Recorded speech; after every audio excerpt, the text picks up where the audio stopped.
ubaye na mamu mose. Amokwachi wa munu ni po ubaye amamu mose.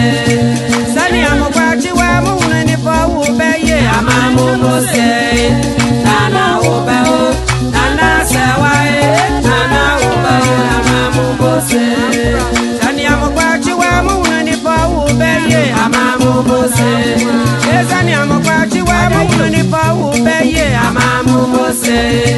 Nana ubao, nana kwasiajimaye, nana ubale na mamu mose. Amokwachi wa munu ni po ubaye amamu mose. Sani amokwachi wa munu ni po ubaye amamu mose. Nana bujao, nana setutie, nana bujao na mamu mose. Amokwachi wa munu ni po ya diye amamu mose. Sani amokwachi wa munu ni po ya diye amamu mose.